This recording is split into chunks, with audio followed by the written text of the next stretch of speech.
مرحبا أصدقائي، كيفكم؟ كيف صحتكم؟ إن شاء الله تكونوا بألف خير. اليوم راح نعمل لكم أكلة كتير طيبة.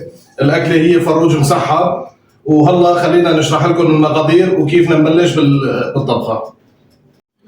وطبعا هلا خلينا نشرح لكم المقادير. أول شيء هون عندنا نحن فروجة ما يكون كبيرة كتير، يكون وزنها 100 يعني 1100 غرام 1200 غرام، يعني يكون صغيرة. الفروج بس كان كبير بهالاكله ما بتستوي وما بيعطيكم طعمه كويسه. فروجي هون، وانا ضفت عليهم 3 فخدات كمان. وعندنا هون بندوره، فطر، جزر، بطاطا. والتوابل عندنا هون شويه توم، عندنا فلفل احمر، ماجي، وملح، وبابريكا مدخنه، كزبره، فلفل اسود، وكاري، وسماق، دبس فليفله، عفوا دبس البندوره، دبس فليفله. وهون عندنا حبتين لومي، وورق غار، وحبين 3 قرنفل، قرفه، حب الهال. وهون عندنا نص كاسه زيت، وربع كاسه خل، وعندنا لتر مي. طبعا هدول التوابل مقاديره كله معلقه تبع شاي بهالمعلقه، من كل نوع معلقه من هذا الشاي هون بتعيروها. واول شيء خلينا هلا نبلش نقطع الفروج، وبعدين بنظبط التوابل هون. اول شيء بنجيب الفروجه لهون، نمسكها هيك، ومن عند الصدر نفتحها. فتحناها من النص هيك. هذا الجلد الزياده، الدهون الزياده هون بنشيلهم، مالنا الشغل فيها هي.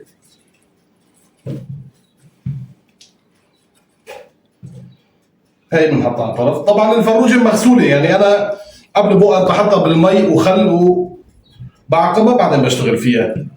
من عند الجنح هون هيك بنفتحها، نقلب الجنح. هي كمان هيك نفس الشيء. هيك الصدر كل طرف هيك تشريحه هيك مشان تستوي، والفخذ نفس الشيء. وهذا المؤخرة بنشيلها من قبله. هاي خلينا نروح فيها على الجرد هون. والفخذة نفس الشيء كمان، كل واحد هيك تشريحتين 3 مشان يشرب التبلة اللي نسويها.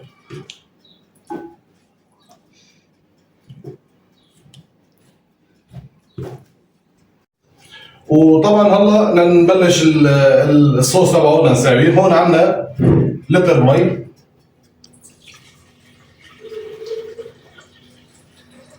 طبعا ما بنفضي اللتر كله، تقريبا 3/4 لتر بنفضيه بالخلاط. عندنا هون بنبلش بالملح. ملح قلنا لكم اولين ما له يعني ما له مقدار، نحط له تقريبا معلقه ونص، لان في عندنا ماجي كمان. والبابريكا بنحطه كمان، وهون الماجي، وهون عندنا فلفل احمر، هون عندنا سنتوم، فلفل اسود، والكزبره، وهون عندنا كاري. طبعا السماق حكينا في سماق موجود، سماق هلا ما بنحطه، سماق ما بنحط مع التبله، هي بنرش على الوجه. وعندنا هون معلقه ونص الاكل دبس البندوره. وهون عندنا دبس فليفله معلقه، حطينا هون كمان. هون عندنا كاسة زيت زيتون وربع كاسة خل. بنحطهم هدول كلهم هيك، ونجيبه على الخلاط،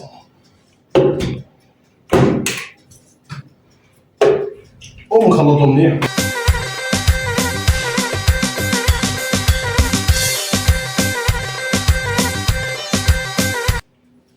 هلا هيك الصوص جاهز عنا. هلا بنفضيه فوق الفروج وبننقعه فيها لبين ما نظبط الخضار اللي بدنا نحطه بالصينيه تحت الفروج.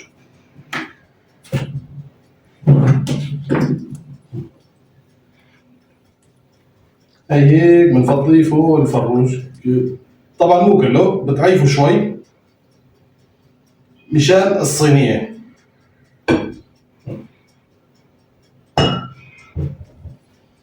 هلا هون بنغمس الفروجه كله بهالتبله هي.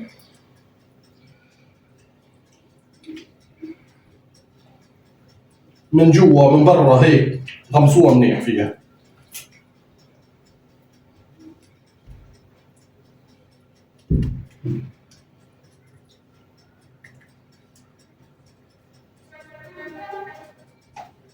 هلا غمسناها منيح بس على السريع.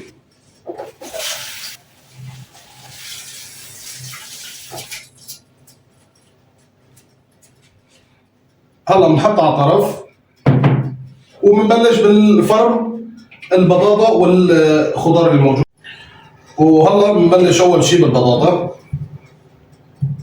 نقطعها هيك هيك هالشقف هي، ما نصغرها. البطاطا ما بتصغر كثير بهالاكله هي.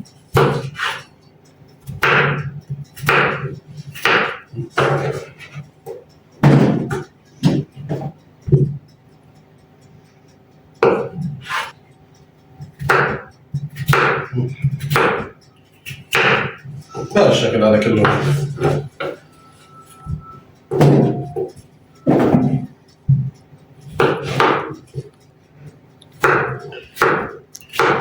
هي أكلة كثير طيبة، كان عنا بحلب بيسووا ولي كمان كان كثير طيب بيسووه، بس يعني هون غيرنا شوية إضافيات بالتوابل وهالشغلات هدول.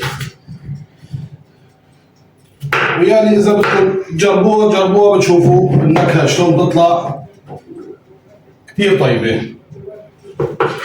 البندورة 4 شقف هيك.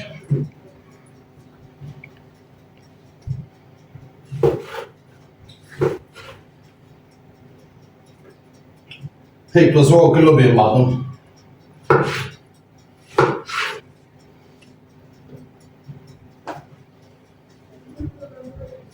وطبعا هالاكله بنطبخ جنبه رز بسمتي مدخن.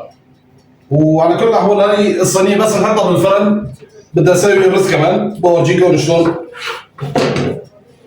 عم اسوي الرز المدخن، وكمان في شويه اضافيات بعد الشغلات بعد التوابل. الجزر هيك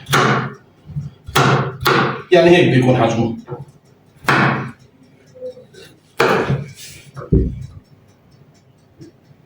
هذول صغارنا بدهم تقطيع، كمان بنشيله هيك وبنضيفه فوق. هلا بخلص هدول وبرجع لكم. وهون طبعا الخضار كله جهزناه هون بالصينيه. هلا الصوص اللي باين عنا هي بنفضيها هيك فوق هالخضار هي كلها.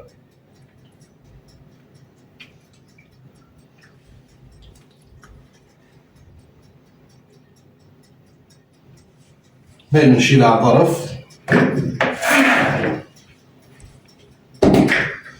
طبعا باضافه المي اللي باين بنفضي. شوف اذا بدها كمان بنرجع بنحط لها شوي كمان بدها مي.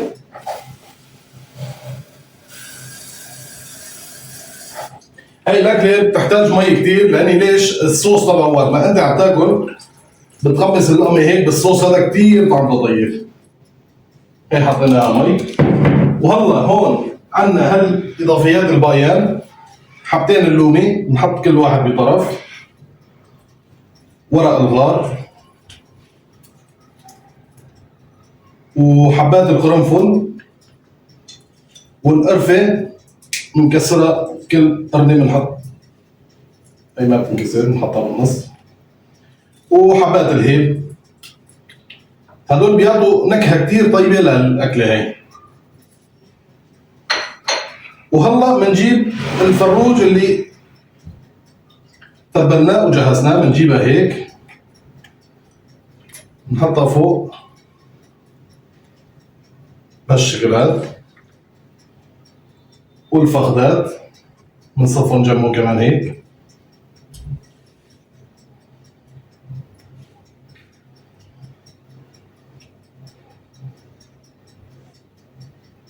بهالشكل هاد. طبعا هذا الصوص كمان ما بنقلوه بالاخير بعد ما تستوي الفروجه مطلعه نص الاستواء، يعني شوف شلون صارت. اذا بنحتاج المي والتوابل كمان بنضيف عليه كمان شوي. اغسل ايدي. ورق سلوفان، وهون طبعا عندنا ورق الزبده، ورق الفرن، وعندنا هون سلوفان.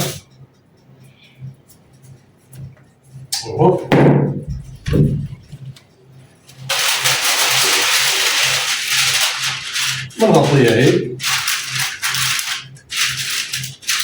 الورق زبده بس مشان ما تلزق الفروجه بالسلوفان.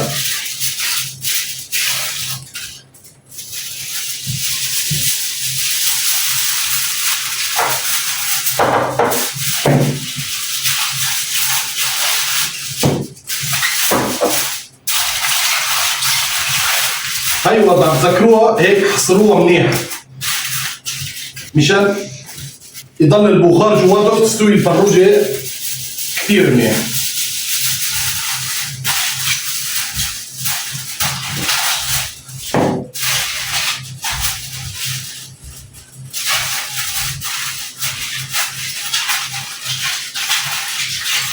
تأكد هيك من زوايا كلياتهم هيك يكون محصور حصر، بحيث ما يطلع البخار اللي جواته ما يطلع. كمان نعطيها واحدة هيك.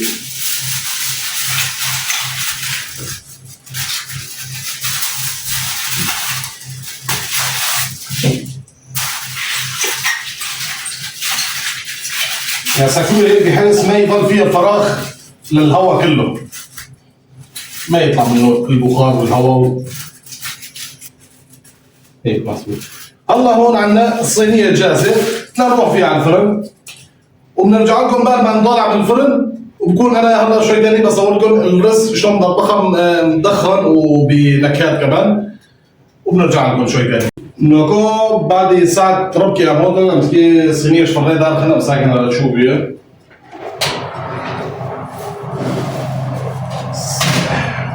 اوف شو بين ده.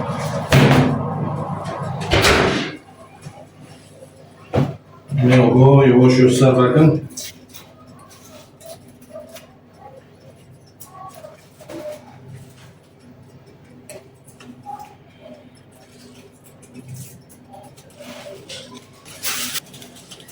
نقوم مع السلوفان روجر صار يمكن نقوم في ورقة جي روجر.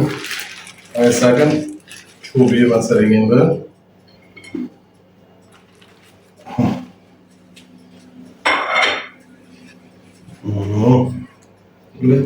تازه رندو تبروشتن نوكو بس وصيش بار موي امر رشي يند تشيش كدي صوصكن وامد فرنكن معناه ortak رشكي يند بقامره.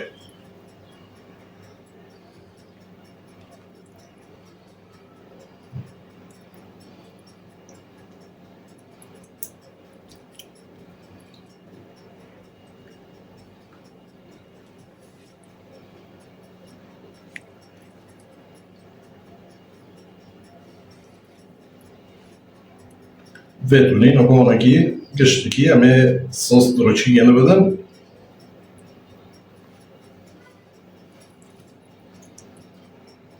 وفي خورنا نحو جي مرو لازي دا بكي فاتوني أمين وقود فرنيجن معني أرتو رشكي جنب بقامرة وبوش أمين ديرو داس برز بكن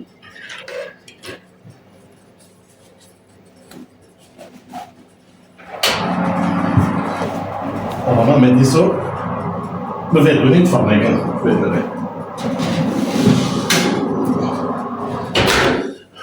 أمين أقوم تشتري رز حاضر بكن أمي بفتنا وطبعا نقام مبدأ أمكن رز شيكن رز لبدا للجبل كيلو كرزاية مع بوك ششتي بني بساعة كيجي ما نقعد دو في كاملو جاهز أبو لبدا ل كان حب هلا لفر زنجبيلة هيلاية لفداره ده دور خضار هنا ودحب لومي طبعا كيرن ورتا خدمه ولا تشكي جبا معناها يشي نكي يشي كنا داره والبداره جي ماجي خويا جي البوري زوداو بيري خويا دكاري ومنكو شو عم كيف حمصينا ما يورن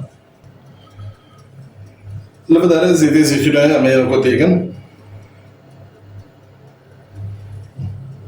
كم يجي عند الناسونو أمينوكو بداره لومي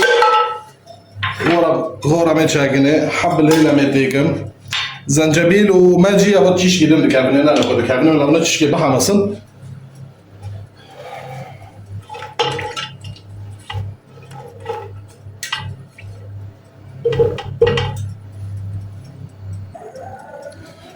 نقول أبغى تشكي حمصين لومي وورق ورو هالبو أنا نقول رز مشكل صار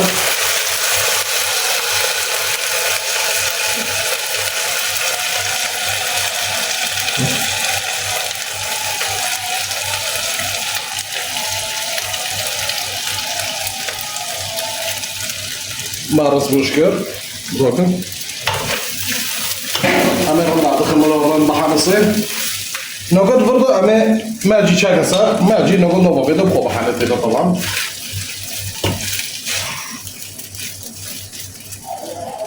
وزنجبيل بوشكن صار أما يجيرن بعض الأفضل وطبعا نقول أما نقول خوي يجي تيكن كيف تشيك دودو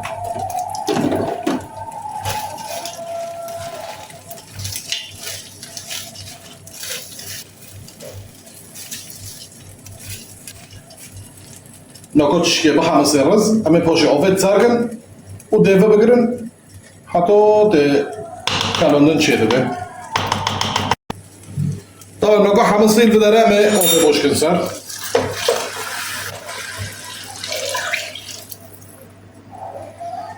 كوتشي تشكو بيدن تيجي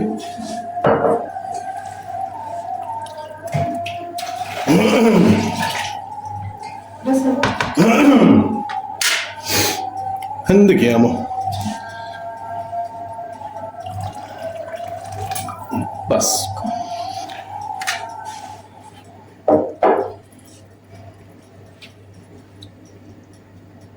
والله غمرناها بالمي طبعا عم نحكي بالكردي وبالعربي مشان يعني عندنا اصدقاء عرب عندنا اصدقاء اكراد مشان الكل يفهم اللغه اللي عم نحكي فيها ايش المكونات وايش يعني الترتيبيه اللي عم بتصير مشان الكل يعرفوا واهلا وسهلا فيكم بنخلص وبنرجع بس استوى الرز بنرجع لكم نكو رز كالي الفداره عم نكو بداخلين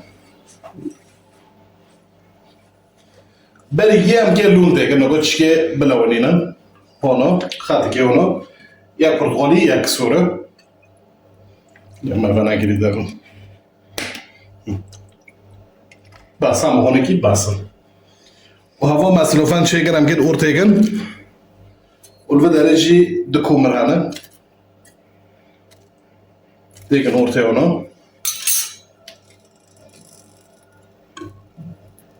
وامي رشوك زيت ونكيد دين السار جنده كوكو باقي من الخزينة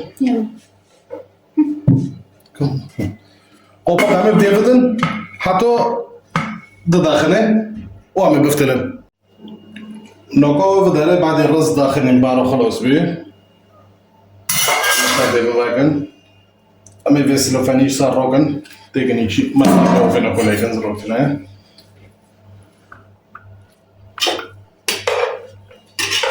أنا كده أخذهم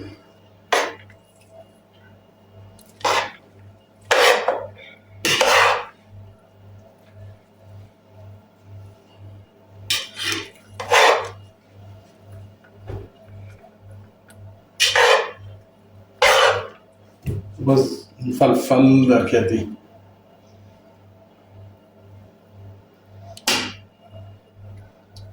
طبعا الملونات ما لهم طعم يعني هي بس هيك لون يعني حطوا له الوان هيك مشان منظره ولونه يعني هيك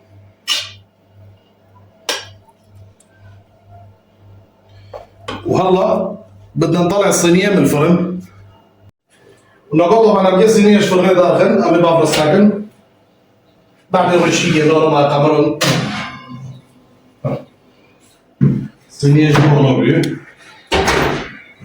بابر داخل ونقول أمي بيت كيكتيجن سالي أمي بجربينا ساكن شو ذا كذي طعم جيندر بيتك أربي الكبيرة معهم يلا بنحط هلا حبتين بطاطا. انزل الكاميرا. هون في عنا فطر طلعنا حاطين 3 فطر كمان طبعا بدنا ندوقه هلا هيك.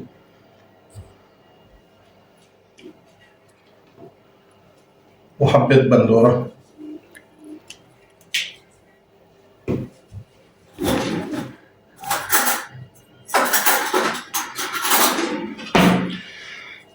وهون هلا بنجربه.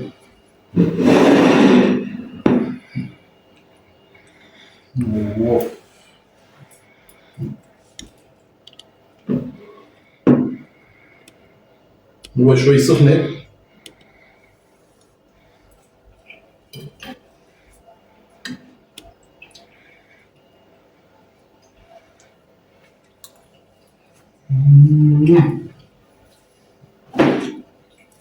وهي اللي بيعطي نكهة زيادة المرأة تبعه تشربي معه. يا محمد بتمنى تجربوا هالوصفة هي كتير طيبة وكتير لذيذة وانتوا تابعوا نفس البهارات اللي انا حطيته وظبطوا مثل ما ظبطته انا وجربوا وشوفوا وردوا لي الجواب شوفوا شو بيطلعوا معكم. واهلا وسهلا فيكم وان شاء الله تكونوا معنا بحلقة جديدة وبأكلة جديدة واهلا وسهلا فيكم.